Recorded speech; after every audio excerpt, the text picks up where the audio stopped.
Hello, and welcome to another video. In this video, I'm going to play some Vengeance. It's been a little bit since I actually posted a public Vengeance video, to this tune. I do, in a playlist, have a video called Carnage Challenge, where I have a bunch of videos where I pretty much do 20k DPS or above, or really close to it, where it's the highest I did on that spec so far that I have a video of. This match I'm playing with my friend again, and he wanted to PT, and I'm like, I have no idea what I want to play. So I was like, you know what, I haven't played Vengeance in a while. It'd be fun to play that with PT. PT Engineering, or I guess PT Engineering and Vengeance is one of my favorite compositions to play, so can't quite get that because we don't have a sniper, but you know, it is pretty fun. The situation, kind of greedy here. Like normally, you know, you want to go by the doors, but we had everybody stacked up at one point, and then like kind of wasting time here. I'm not going to easily just be able to get away with a sniper hitting me, so I figured I might as well just kill the Mando, and then I'll do what I can to the sniper. If we can kill him, that's great. If we can't kill him, you know, try to get to the doors, because we really are just wasting time, because most of their team has ran by and started avoiding us, so we're not actually doing an effective job of stopping anybody. And this is why I make it to the door, and I pretty much try to stay here for the rest of the game. These guys just start chasing this guy around. I do ask him to not knock, because we do have a Hatred Sin.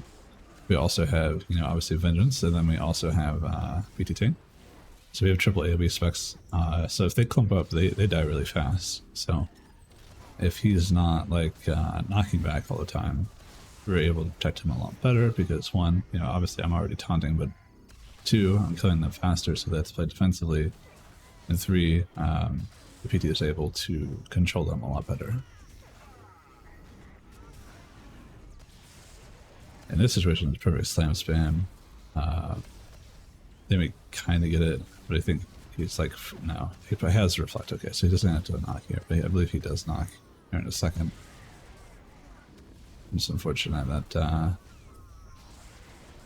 he does, but it's understandable. We definitely would have been able to execute all three of these players right here with maybe another slam, but he decided to knock back, so he kind of just like saved them. That's why I asked him to not do that. By the way, it's not, I'm not trying to be mean or anything to him. I'm trying to save his life, and he's like working against me, if that makes sense. I'm sure he starts realizing that as we go, because I am AoE and we have a PT tank. It's safer if they stack up, and they die a lot faster when they're stacked up. If you guys are interested in playing Vengeance, a quick rundown is that I take the critical hit chance Impel. Impel is one of your best melee single target abilities. And then Hue is your range option, but it's your best. It's still technically melee. It's range, but melee, if that makes sense. It's still white damage. That's your next best, highest hitting ability. So if you ever have like full pulled hatred, those are the abilities that you want to use it on. Then I take the AoE for Scream, which is also slow on Scream, which is huge. And because it's AoE, it allows you to get your slam spam going sooner. It also applies a slow. And for the slow over the Ravage Root, because Ravage Root is too easy to get out of, even if you reset for it. And then also times when you do Ravage with somebody, you probably don't have them in the proper position that you want them in, so I prefer the Scream route, or not the Scream route, but the Scream, you know, slow. And then I'm taking the reduce cooldown on Shatter, so I can have dot spreads up more often. Not for the increased damage on Shatter, but rather just having more dot spreads. Which means I can slam spam more. If I slam spam more, it's a lot of damage, a lot of pressure going out instantly. Surgeon's calling for the other one, and I probably should start running that way like as soon as he first called, but I didn't. He really did not last long from the moment that he called it to, you know, the time it was capped. So I'm not really sure if we would have been able to save this, but it's okay. Because this next area, by the way, if you guys don't know, if you're AoE spec, this next area, as long as we don't let them get the bridge, AoE specs thrive here. It's such a short little area, small enclosed area. They're able to do AoE just non-stop over and over and over. And this is definitely the ideal positioning for an AoE spec. So dying here, especially as an AoE spec, if you can avoid that, you definitely get a lot of damage in this little part.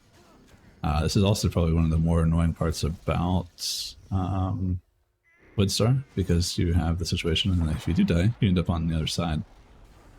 And there's not really anything you can do while everybody else is like, continuing to play the game. It's kind of frustrating.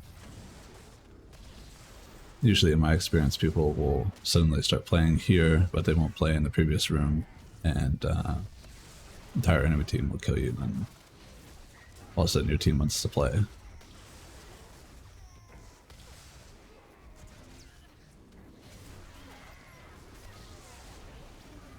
Then for like defensive management, there's not really much to think about. Obviously, if you're taking a lot of white damage, because there's a lot of juggernauts here. And Slamper is playing marksman. Saber Ward has huge value here, and other than that, it's pretty much just popping healing defensives. I'm not running second wind, so I'm not getting second wind healing. I'm just using full damage. And then we get a lot of healing from our Enrage, which is cooldown reduction on Enrage, which gives % heal. So the more dots we have out, the more CDR for Enrage, and the more healing we do.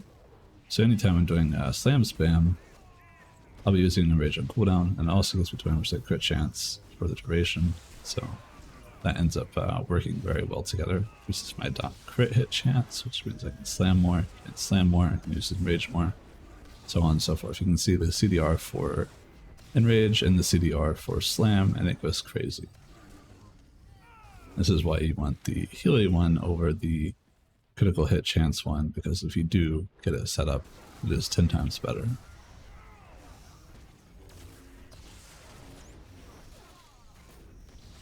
Now, if you're going into like probably a part situation where you're going for the maximum damage possible, you'd probably want the dot crit hit chance increase one over this one, but I don't know. I think it's kind of debatable. Obviously, in a real match, you would much rather have the purge and heal, because it's far more useful, and you're still getting crit chance out of it anyway, so it's a little so-so, I guess you could say.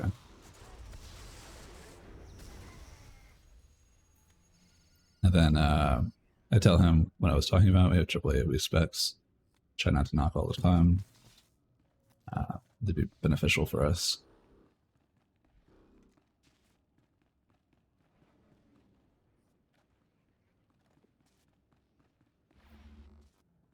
I know that a lot of people that do play Vengeance really like the control that it has, like Rabbit Root and stuff like that.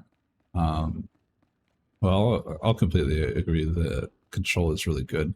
You do have a lot of cleave potential, and taking Rabbit Root when you're going for more like cleave and more pressure, it's not always the move unless your job is to like sit on the healer for the entire game and cleave off the healer in arena. You know, that's completely acceptable. That'd be the time that you would probably take Rabbit Root. But when it's like an AVA or, you know, a situation where you've already got something that will lock down the target pretty well, you don't necessarily need the root, and the AoE force screen will give you more damage, and it'll also give you more CTR for your slam, and it'll also give you more CTR for your enrage, and ultimately, you know, just outside of more damage, it gives you a slow. So there's definitely something to think about. It's not a bad talent to take. And then Sweeping Slash is completely dead talent. Shouldn't even exist, honestly. I wish they didn't prune it. Sweeping Slash was mainly used for free slam spam. That'd be your extra damage. You would have more damage if you had dots on the target Sweeping Slash, and then you would also have the empowered version, which make it do a little bit more damage, like the talent that increased damage 20%. That was pretty good, but unfortunately, like most of that's gone. And there's really no reason to take it anymore, so you can just slam spam instead.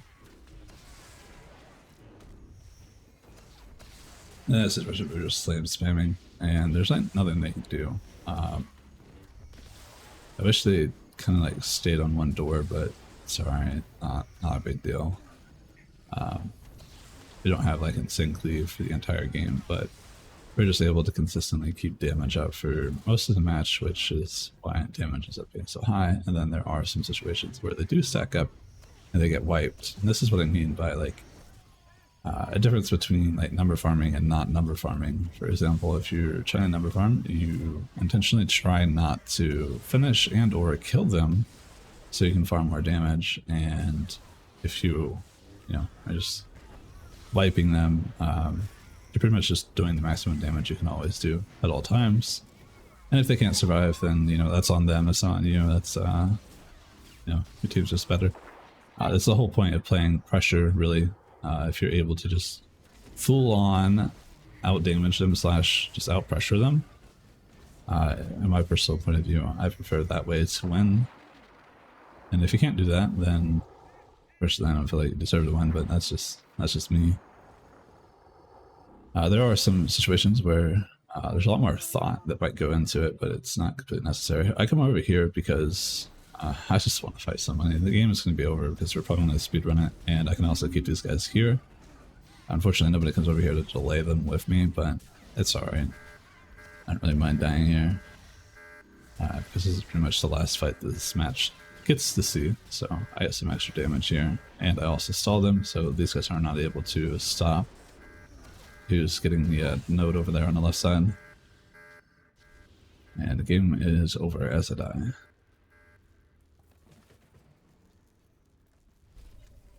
That's pretty much it. If you have any questions about Vengeance or Vigilance, feel free to leave them in the comments. I'll be more than happy to help you out.